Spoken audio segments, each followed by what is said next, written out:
Welcome to Literacy Talks, the podcast for literacy leaders and champions everywhere, brought to you by Reading Horizons. Literacy Talks is the place to discover new ideas, trends, insights, and practical strategies for helping all learners reach reading proficiency. Our hosts are Stacy Hurst, a professor at Southern Utah University and Chief Academic Advisor for Reading Horizons; Donell Pons, a recognized expert and advocate in literacy, dyslexia, and special education; and Lindsay Kemeny, an elementary classroom teacher, author, and speaker. Now, let's talk literacy. Welcome to this episode of Literacy Talks. For those of you who've been listening this season, you know that we are highlighting the Perspectives 75th anniversary issue of that publication. And exciting news today. We have a very awesome guest. And I'm going to turn the time over to Donell to introduce her, because Donell, you are the one that made the connection for us. So. Great. Yes, we are just so pleased to have Dr. Louise Spear-Swerling with us today on the podcast. And obviously, if you've been following along and looking at the Perspectives publication, the one Stacy said is the 75th anniversary edition, and there's a free download at the IDA website, the International Dyslexia Association website. So if you haven't looked at it and you would like to, you can for free. You don't have to subscribe. And then if you have been following along, then you'll be delighted because you've either read the article or you are aware that she is one of the authors of an article. So this will be a fun discussion today. And I'm just going to put a personal thing in there. I've listened to you for years, and I've thoroughly enjoyed the way that you break things down. And I know that other educators feel the same way. I'm not the only one. You do a really good job of helping things that seem rather overwhelming, maybe a little difficult, lots of moving parts. You make them very approachable and understandable. And that's one of the things I think is just so good about your work, among many other things. That's great to hear. Thank you. You bet. You do a great job with that. And so, Louise, I think we'd just like to start off by having you tell us a little bit about your background. You've been around a while, but you might be new to some people, and some of us might not understand your whole background. Tell us how you got into this field and give us a little bit of that story. Sure. Well, my father was a special educator. And so that kind of gave me exposure to the field. The field was very different in his day, and his specialty was not learning disabilities. But I saw how committed he was to his work, how important his work was to him. And that, when I was casting about in my early 20s for something that I wanted to do as a career, that had a big influence on me. And then I was very fortunate. I've been a really lucky woman in lots of ways. So I went to a teacher prep program that was in my area. And this was a really long time ago, like the late 70s.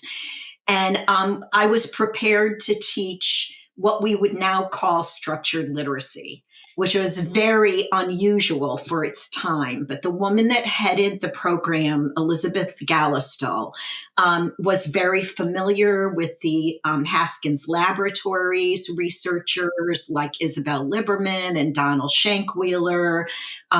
She knew a lot of the early icons of what we would now call science of reading, and that really shaped the program. So I was very fortunate to have that preparation. And then I went into public schools to teach. I taught at an elementary level. And then when I decided to go into a doctoral program, I decided to go into a cognitive psychology program because I wanted a broader background.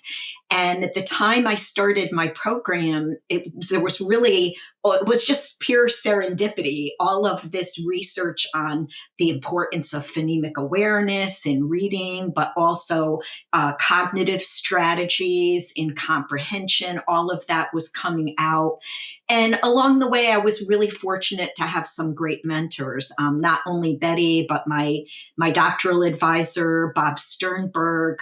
Louisa Motes was a really important mentor to me early in my career, Hollis Scarborough. So, I was really fortunate. I think back sometimes and think, boy, the career could have gone a completely different way if I had had a different teacher prep program and didn't have the mentoring I had or had different people influencing me. Well, that is so great. I love hearing that history. And I appreciate even more now that because you did, as you say, you got lucky with serendipity, that you ended up with these folks who had such good information for you, put you on the right path, so to speak, on the science of reading, that you've been generous to share it with us, because that's what we're relying on, right? Is if we haven't heard, others will help, right? Right. That's right. Yeah. That's right. Yeah. Absolutely. Pitch in and help each other out. So, Louise, this edition has been fantastic. Give us a little overview of your article, because you're in the section of how do we do this? And so tell us a little bit about what you wanted to accomplish with the article, and then we'll get into some of the aspects. Sure. So a lot of the discussion about, like science of reading and concerns that people have about reading instruction, a lot of those concerns have focused on what the issue frames as the what. So the idea that it's important to teach phonemic awareness and phonics, or there's not enough emphasis on spelling or written expression. But how you teach is just as important. The what is really important. It is important that we address those areas. But if you teach ample phonics, but you do it in an ineffective way, that's not so good. So how you teach is also important. So that was the focus of my article. Yeah, and I think you do such a good job. We'll dive right into that. And I think it's important, as you note. So if you're reading this Perspectives publication, make sure you do hit all those areas, because as you've pointed out, they give you a different viewpoint as to why something is important, but you need everything, right, to have a full understanding. So your article in particular was titled "The How of Structured Literacy," just as important as the what, like you've just said. And it is fantastic. It gives us a snapshot of really how you make this all come together. But what I loved is how you start the article. It was really great because it's very, very approachable. And you said at the beginning, you recounted an experience at a conference, which I'm sure is not unusual, where a teacher educator was learning about the implementation of structured literacy. And they asked, I think this is something we've all probably heard, how is this new? We already prepared candidates to teach phonics. And then tell us what your response was. Really that teacher educator, that had happened like the week before I sat down to write the article. So it was fresh in my mind, although as you say, it's not an unusual experience. And and she was, obviously not one of the most persuadable people in the audience. But she was really focused on the what. That they already do this. We already teach phonics, and what's the big deal?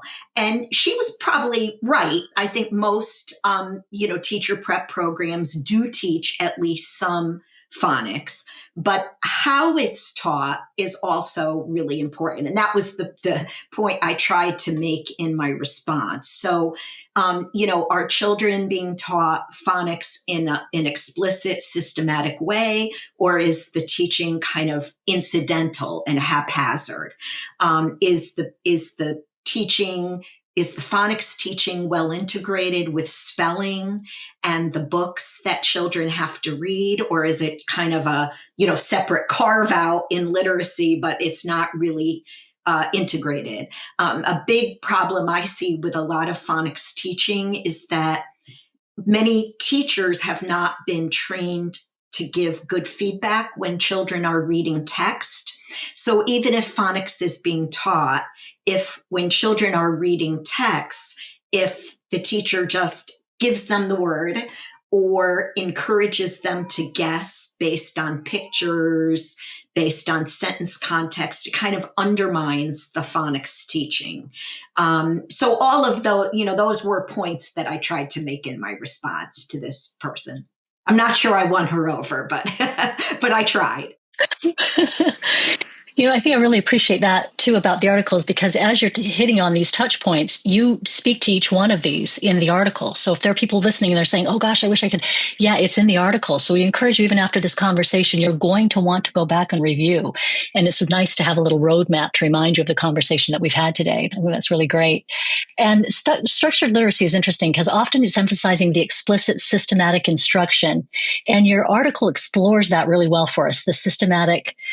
And sometimes even when you say it, I'm not sure people really understand what that means. Can you help us with that a little bit? Sure. Explicit means the skills are being taught directly by the teacher. Children are not expected to infer them only from exposure, with, careful choice of examples, clear modeling, and guided practice. Systematic means that within a domain of literacy, like phonics, comprehension, composition, you're building from simple to complex. So it is important to make the point that these different domains of literacy are being taught in tandem with each other. We're not expecting children to totally master phonics before they get to work on comprehension, right? But within the domain, you're building from simple words, decoding simple words to increasingly complex words. Within the domain of comprehension, you'd be building from, easier to comprehend types of texts, maybe easier vocabulary and concepts, and then sort of building gradually over time. And the same thing with composition. We don't expect children to write, a lengthy, complex piece of writing if they can't even write a paragraph yet. So that's really what systematic means. Yeah, I think that's interesting because, Louise, you're talking about, and if this feels like it's makes a lot of sense to a lot of people who teach in different fields, it does make a lot of sense because it's really a good practice, isn't it? Sure. At heart, sure. right? Yes. Yes. Yeah. So there, I think oftentimes I can start a conversation with someone who's maybe reluctant and maybe, what's the structured literacy you speak of? And sometimes you can build a bridge right there because that speaks to people who have an understanding of how you might teach a concept if you want to teach That's it. right. And sometimes people, do have misconceptions, which I think is probably true of the story about the teacher educator that I began the article with. They have the misconception that, you're saying all we need to teach is phonics, or we have to drill phonics and children don't get to work on anything else in literacy. That's not true. But within a particular component or domain, you do want to build from simple to complex, because otherwise many children, there's always children that no matter how you teach, they learn, right? They're resilient to the teaching approach, probably because they come into the classroom with those skills already in place.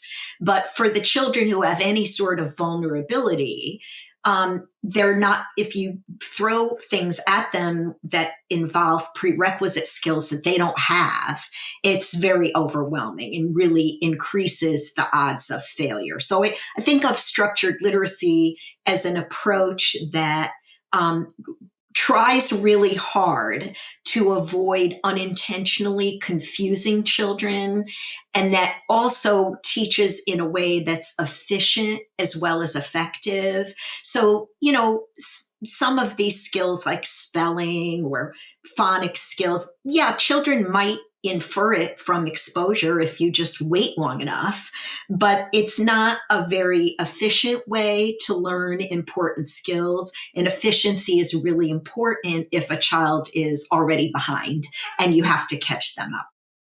Right. Yeah. So you could play a base in which to do that. So Louise, you brought up something interesting that I'd like to touch on because it was a really good way of putting it. And that is the integration. So like you're saying, we're not expecting a student to be a master of one of these domains, but rather integrating as we go is a good way in order to teach, right? The best way to teach. And I'm just thinking about the work of other researchers like Linnea Erie and others with developmental information that would be useful and helpful, right? To inform. Oh, absolutely. Yes. Mm-hmm. Well, all of the people that, were in the co-contributors to the issue. Many of them were really important influences on me in my own career. Linnea's model of word reading was one of the things I wrote about really early in my work, and that really shaped my thinking about reading problems. Reed Lyon, Kate Kane. There were so many wonderful people, and also the editors were fabulous. Barbara Wilson and Jessica Hammond. So those were all people that were big influences on me. And I think you can see when you look at the articles, if you look at the issue as a whole, there's commonalities that sort of run through. So the abilities that are important in learning to read, people are emphasizing different abilities because that's what they're writing about. But everybody has an agreement on what kinds of abilities are important in learning to read. Nobody's writing about word configuration cues or word shapes or, things like that, because the research does not support that that's important in learning to read.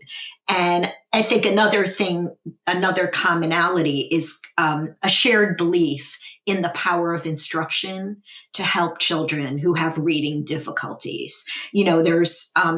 There's no question that there are children who come to school with a certain vulnerability that might come from lack of experience or an intrinsic disability, but we know a lot now about how to help these children. And all of the writers for the issue, I think, have a shared belief in that, the power of that to help children. Yeah. I think that's really interesting. I'm glad you brought that up. I remember we had the opportunity to speak with Dr. Motes once, and she said, when there's understanding, then you all get behind and the work goes easily because you have a shared understanding. And so for a first grade teacher listening right now, and Lindsay, you are a first grade teacher. Yeah. What would be something to take away from the article? Yeah. Yes, well, Lindsay sounds like she's, a great teacher, so she probably doesn't need this advice. But I think for many teachers, if they don't have a strong background in reading, looking at certain assessments to help target instruction.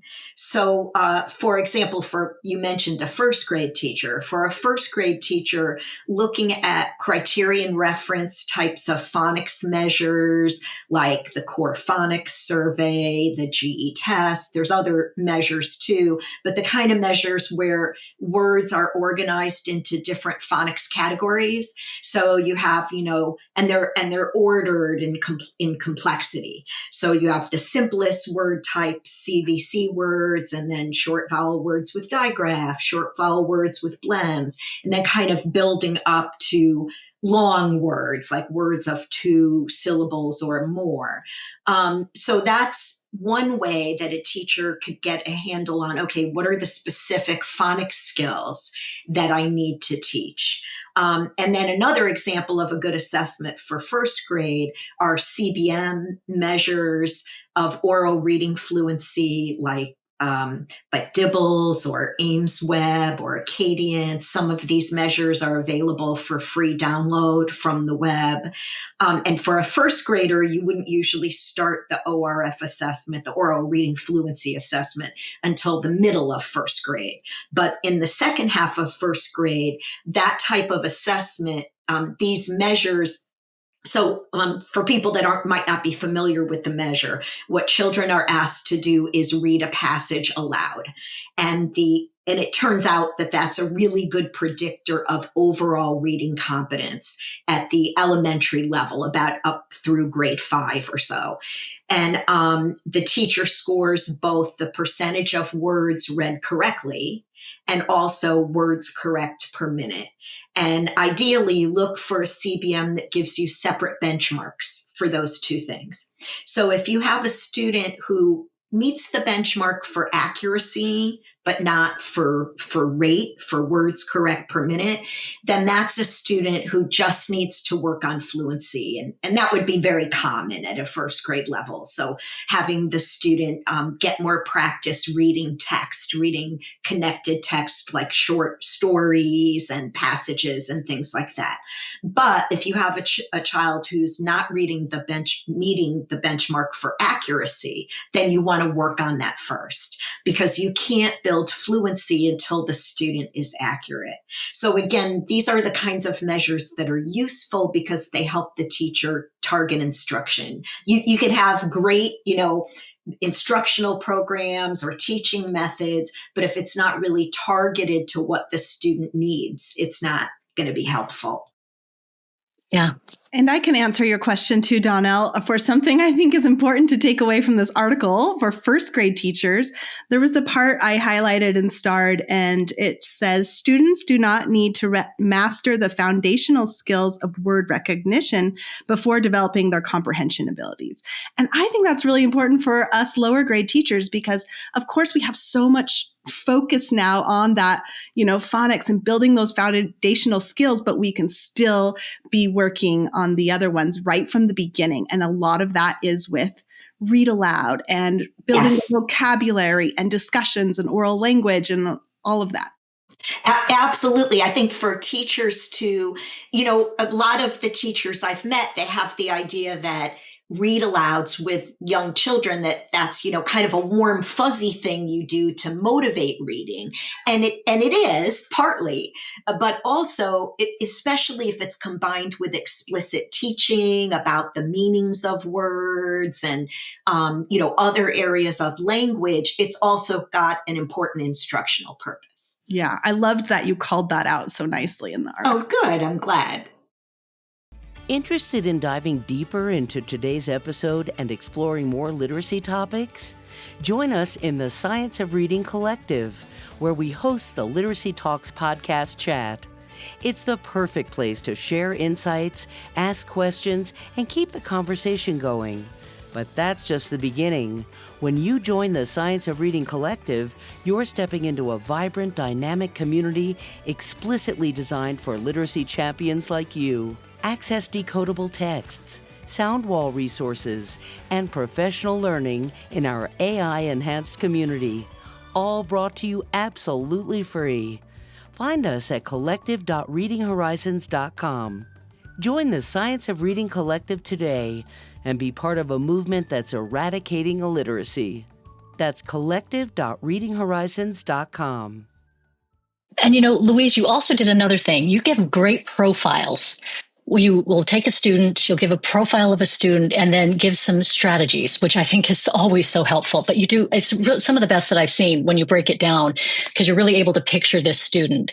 So talk to us a little bit about, and you did some within the article, which were great. You can choose those two to highlight if you'd like, but you give some sort of differences between just a student who might be having a general challenge with some things and just needs support, and probably tier one and how you approach your teaching there will be just enough, versus a student who does have some real challenges with reading and what you might do. So I would say there's like kind of two concepts here that are important. So one has to do with the poor reader's profile. So that's something I've been really interested in my work. And I keep trying to get it into education more, but my success is, not as great as I would like. But for your listeners that are, many of them are probably familiar with the simple view of reading, right? Which says that good reading comprehension depends on two broad types of abilities: being able to read the words and having good language comprehension. So the profiles kind of flow out of that. The poor reader profiles are basically three different profiles. There's the student who has trouble only with reading the words, but language comprehension is good. Or the student who only has trouble with language comprehension, which in turn will affect reading comprehension, but their word reading is at grade level or better. And then the student that has trouble with both types of things, right? And any of these students could be a student with a disability. The profile is not about whether or not a student has a disability.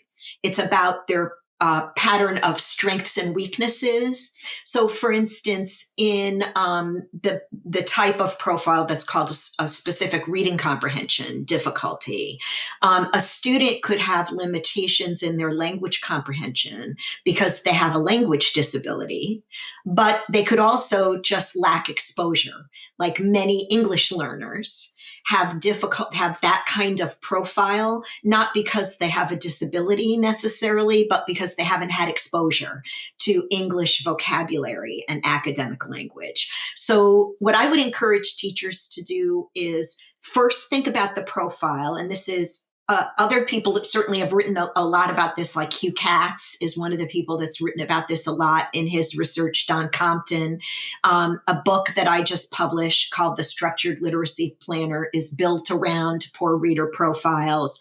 Which I'm just going to say is great. I'm just going to give you a plug. It's fantastic. Oh, yes. Wonderful. Thank you. So think about the profile first. And then, as you know, researchers like Jack Fletcher have pointed out, what really works best, instead of having a test, then teach model in identification of disabilities, first teach, then do more of the testing. So, the initial testing should focus on how do you understand the student's strengths and weaknesses, the profile, because that tells you, well, do I need to teach decoding? Do I need to teach comprehension? Do I need to intervene in those areas?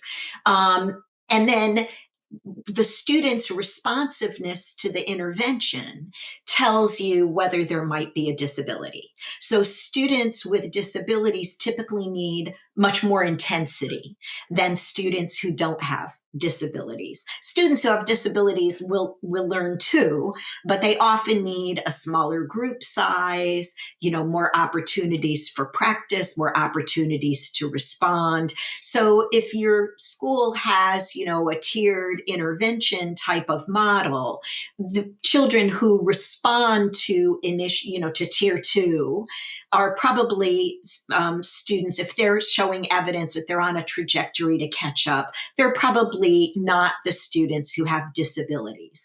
The students who really need something more, who just don't, it's just not enough intensity for them, or they keep forgetting, or they keep falling back behind other students, that's more likely to be a student who has some sort of disability. If it's, if the profile is difficulty with decoding and phonological skills, that's more like a student with dyslexia.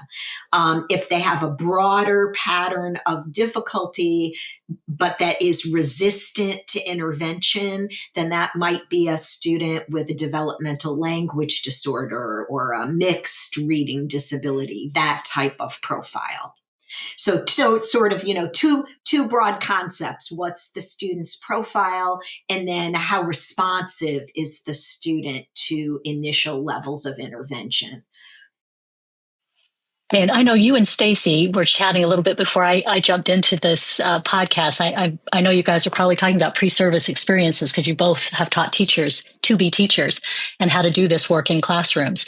And what are some of the challenges that you face when you have a new teacher, a new group of teachers, and you're giving them all of this information? So I'm just thinking, and Stacy, you probably want to have this little conversation too. You guys could have a sidebar about how you prioritize for those educators and what should be their expectation going to that classroom their first year, because I can't imagine how overwhelming it must be, right?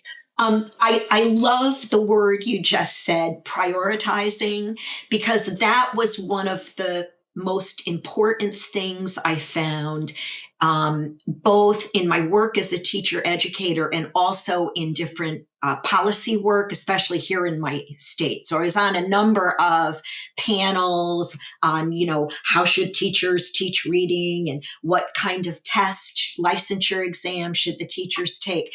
And after a while, I realized it was pretty easy. That Connecticut likes to bring in people with diverse viewpoints and try to get them to, hold hands and sing Kumbaya, by the end of the panel's work, which didn't always work out too well. But thinking back, it was relatively easy to get people to agree that a certain skill was important. So even the people that were kind of diehard whole language people, they would agree that, yeah, you have to teach some phonics.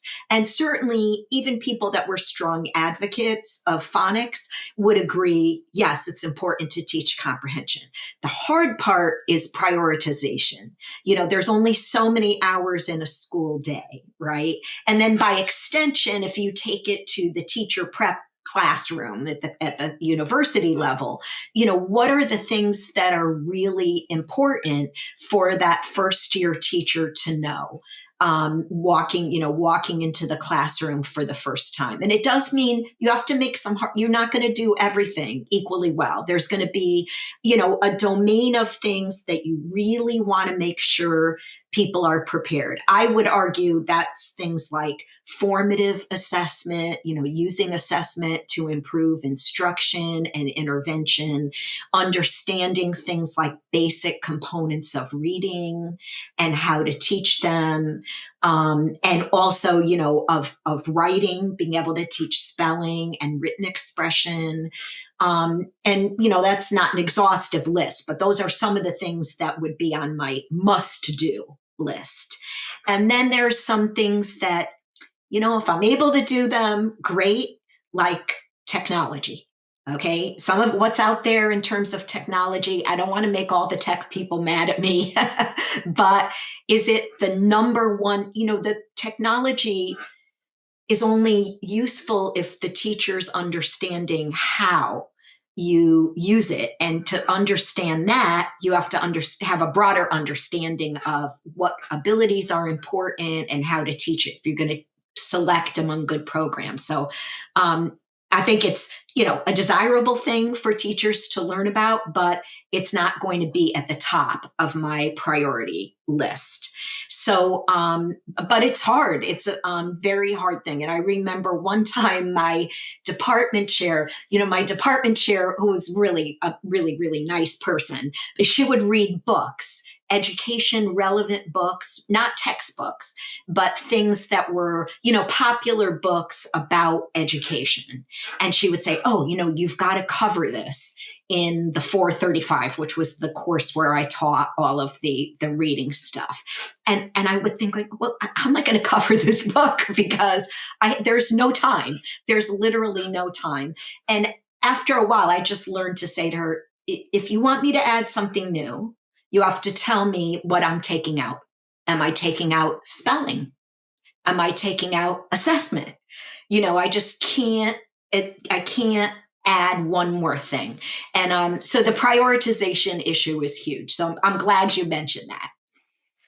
And so I want to ask, and Stacy, you can probably speak to this too, and take a little moment here because I know it's one of the challenges. And that is, Louise, do you see things improving at the pre-service level in terms of giving enough attention to how you teach reading to be able to teach our educators who are going to be in classrooms? Is that improving from your perspective? What do you think? I do think there's improvement. And I'm glad you asked that question because I think it's very important. So, you might have seen the NCTQ does these reviews of teacher prep programs around teaching of elementary level reading. And they did see improvement that was very encouraging. It's not like there's not room for more improvement, but at least in relation to what they had measured previously, there were signs that programs were improving. We've seen efforts in certain states like Mississippi, for example, that really focused on improving teacher prep. We've seen that bear fruit. So I do think that there's improvement. We still, have a long way to go to make it more systemic so that you can assume that your child will get a good grounding in reading in the earliest grades, but it's better than it was. I appreciate that question. And again, the word prioritize comes to mind. I'll just take a minute here to brag about my university. We were one of the universities featured in the last NCTQ report because we did get all the points on all the things. But that being said, it's definitely not oh, good, we've got it going on, we're great. I am keenly aware of all of the things that we still need to add and the time we need to spend on certain things. So there's prioritize. That's the important word for me to remember. And as we're talking about this too, as I read your article, and I mentioned before we started the podcast, I have read your research for decades. Thank you.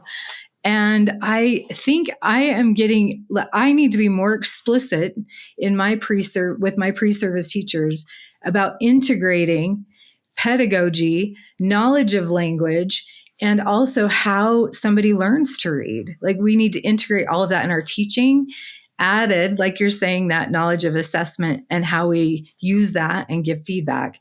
I have a question, and I will say in one of my courses, we are using the assess, teach, assess model, and we only have 15 weeks. So we're doing our best. And we do use the assessments in the core phonics survey for one, in the Assessing Reading Multiple Measures book, which is amazing. If anybody Yes, I agreed. I recommend it. But one thing that, and now I have given my students guidance on this. In fact, you mentioned Hugh Katz. We did a podcast episode where he mentioned how to notice if somebody is struggling with oral language of a young student. But we don't often see assessments that are ubiquitous for oral language with every student. What do you have something that you recommend, or how can I prepare my students to sort of assess that and quantify it? Right now, their assessment is very qualitative. I don't have a particular assessment of oral vocabulary. I think assessment of these skills orally is really important, because otherwise it's contaminated with decoding, right? So you can't tell if the student gets a low score. Is it because they didn't know the meaning of the word, or they couldn't read the word? When I do a lot of formal evaluations for schools, like independent evaluations. So I will always give like subtests from the Woodcock-Johnson or the Wyatt or something like that. And it's usually like 10 minutes. I mean, it's really quick to do something like a Wyatt, receptive vocabulary and oral discourse comprehension. But maybe more than 10 minutes, but not that bad. It's not that long. But these are not the kind of tests you use in screening of large numbers of kids. For one thing, I think just too expensive for schools to purchase. I believe I have read about, I'm not sure if I'm right about this, but maybe the cubed assessment. There was an assessment I read about recently, but I have not given it myself. So I'm not really familiar with it, but I would scout around and see if you can find something online, because I believe there is something that tests oral vocabulary and listening comprehension. Those are the two things to me that are most important in a screen. And then if you see signs that the child is weak in one or both, then you could always follow up with more in-depth testing of the type that usually a speech pathologist would do. Yeah, thank you. That's very helpful. I know we have had some introduction to OXED that is out of England, of course, but they have a screener. I don't know how accessible it is to the masses. Actually, I've read about that too, and it looks good. And I mean, the people who developed it are wonderful. So that actually might be the one I was thinking of. Okay, yeah, I'll have to see what we can do about getting my students at least exposed to that. And then we do teach dialogic reading, which, as I read your article too, I thought all the important things can come together in that moment, right? When you're doing a read aloud, and like you said, it can be a warm, fuzzy moment, but let's make it really intentional as well. And I think in those situations, at least I've noticed from my students, they're more aware of how their students respond and where their oral language may or may not be. So just teaching them, you're always assessing. Yeah, absolutely. Right. I mean, well-informed observation by a teacher, if the teacher knows what kind of things to look for, that could be really powerful, especially as an initial screen. The other thing I always used to tell my students to do, and here in Connecticut, we do emphasize this in terms of, guidelines for identification, for intervention, and for learning disabilities eligibility, is to look at whether the student has a history of early language delay, like kids who have gotten have qualified for birth to 3 because of speech language problems. Many teachers are not aware that even if the children no longer qualify for services when they enter kindergarten, they're still at increased risk of reading problems. So it bears monitoring. It's really worthwhile to monitor those kids more carefully, to make sure that you catch any. They won't all, of course, go on to have reading problems, but a significant percentage do. And you can catch them early if you're monitoring more carefully. I really appreciate that, because I, the parent of a child who was picked up early, it was never brought up again when we entered the school system. And it was one of those signs, right? Right. Yeah. Right. Yeah. There's my colleague, a former colleague of mine from Southern Institution where I taught full time, Richard Zippoli, has written a lot. He's a speech path who has a strong interest in reading. And he's done some great work in this area on, identification of reading problems early using these signs of, from like early language delay and things like that. Another thing that's kind of a predictor is if there's a history of reading problems in the family, close relatives, parents, siblings, aunts, uncles. And I once did a consultation on a student who had 4 siblings who had all been diagnosed with dyslexia. And the parent was extremely aggressive about making sure that he was identified early. So he was actually identified in kindergarten. And because of the parents' advocacy, he got a lot of intervention very early. And I was called in to evaluate him when he was in 3rd grade to decide whether he needed special ed services anymore. And I'll tell you what I expected to find. I expected to find a student who was a grade level decoder, maybe grade level phonological skills, but lingering problems maybe in spelling or rate of reading, because that would be a common profile. Well, this student, he was like great in everything. And then I thought, well, maybe he never really had a problem to begin with, but the school, I had all his data from the time he was in kindergarten. He really did show signs of phonologic, precursors of dyslexia. And at the PPT, when I said technically he did not meet eligibility criteria, and the parent said to me, well, what do you mean? He had dyslexia and it just went away? And I said, look, what I'm telling you is he looks like a child who really had a strong vulnerability to dyslexia. He got very appropriate intensive intervention right away, and he had a great response to that intervention. And he should be monitored because we know he had this vulnerability. So it's very important to continue close monitoring and kind of know that he might need more services in the future, but it says something about the power of early intervention. I think the thing that's hard for schools is he got a lot of intensity very early, and it's not feasible for public schools really to do that with every child who has he was getting like an hour a day for years, 1-to-1 with a teacher.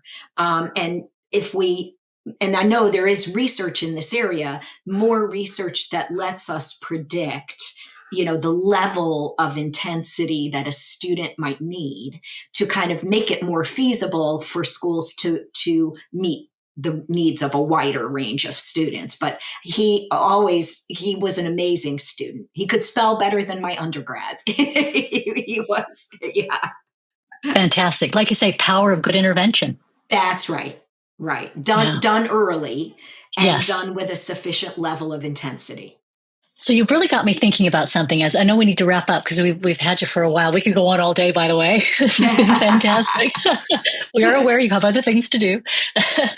But I was just going to say, what are some of the challenges that are facing us now that we have a lot of this good information? A lot of states now have legislation that is very helpful as well.